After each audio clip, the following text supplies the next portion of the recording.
Hello. Today we are continuing our conversation about government and specifically are talking about why we vote, our republic in action.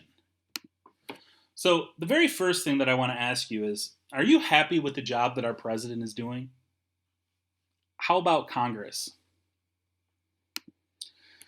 Polls show that the president has an approval rating of only 42%. So that means that 58% of the people in our country disapprove of what the president is doing right now. Congress has an even lower approval rating, with 14% of the population approving of the job that they do. So, how can this be? If we choose our elected officials, how can so many people disapprove of the job that they do? And the short answer is voter indifference. Many people don't like the job that's being done, but do little to change the situation that exists. In the 2012 presidential election, only 57.5% of eligible voters actually voted. And that was a presidential election, so it was pretty important. When the president isn't on the ballot, we vote every year for something. Usually multiple times. We only vote for president every 4 years. The number goes way down when the president's not on the ballot. When Detroit elected a new mayor last year, only 25% of the eligible voters actually voted. Before you think that this was a fluke, that 25% is higher than the 24% of voters who elected a New York City mayor the same day. Things get even worse when we talk about primary elections, where we determine who will represent the two major parties on the November ballot.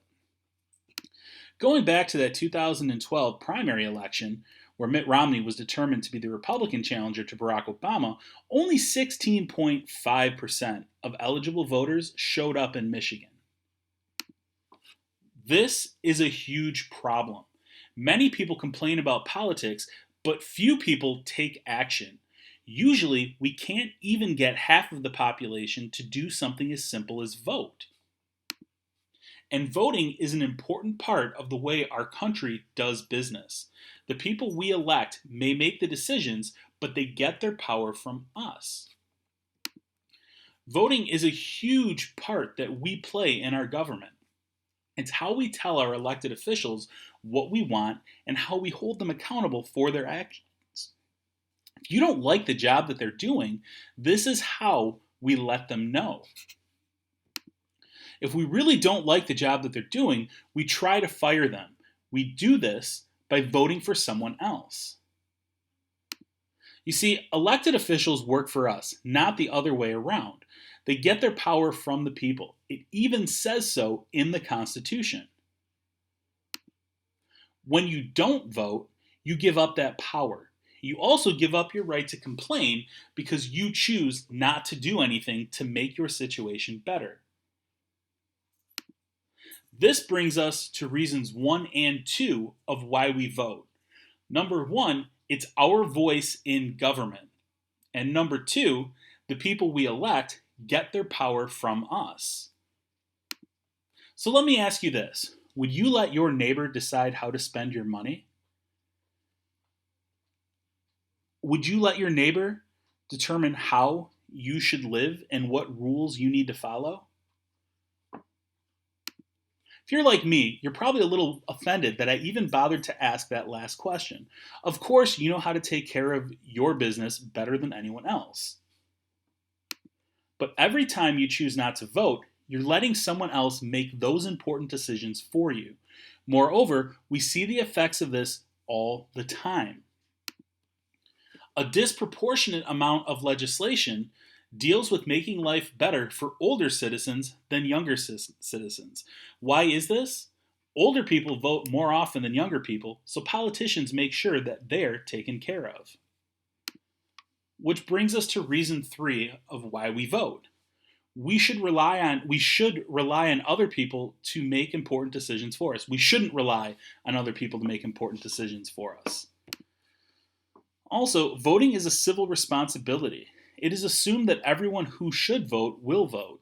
Your vote is also a means to act in the best interest of those who cannot vote, like children. When you vote, you're trying to make sure that the entire country is taken care of. When you don't vote, you're ignoring that responsibility. Even when your candidate or cause will lose, you should still vote. Even the losing side has an impact in the voting process. A narrow victory in an election shows that the populace is split on the issue or candidate.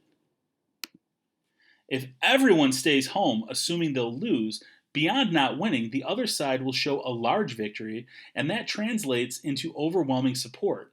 They will then cease acting in the interest of the opposition. However, if the election is close, they'll tread lightly and move closer to the other side, hoping to win more support the next time around. Politicians do like getting reelected and will do what they think is necessary to achieve that goal, whether you support them or not. Which brings us to reasons 4 and 5 of why we should vote.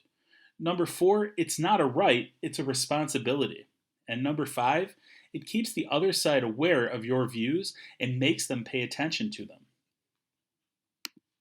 Finally, we should vote because people have dedicated and even lost their lives to preserve this right. The American Revolution was fought to ensure our right to representation. Different races weren't granted the right to vote until the 14th Amendment was added to the Constitution in 1868, and they fought for years afterward to enjoy equality.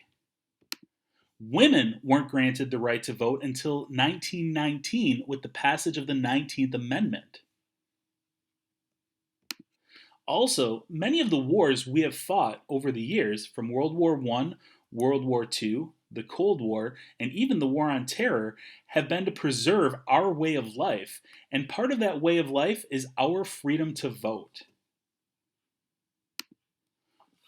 Which brings us to the sixth reason why you should vote. Many people have given their lives and sacrificed for your right to vote. So, one last time, these are the reasons why you should vote. Number 1, it's our voice in government. Number 2, the people we elect get their power from us. Number 3, we shouldn't rely on other people to make important decisions for us. Number 4, it's not a right, it's a responsibility. Number 5, it keeps the other side aware of your views and makes them pay attention to them. And number 6, many people have given their lives and sacrificed for your right to vote. Thank you.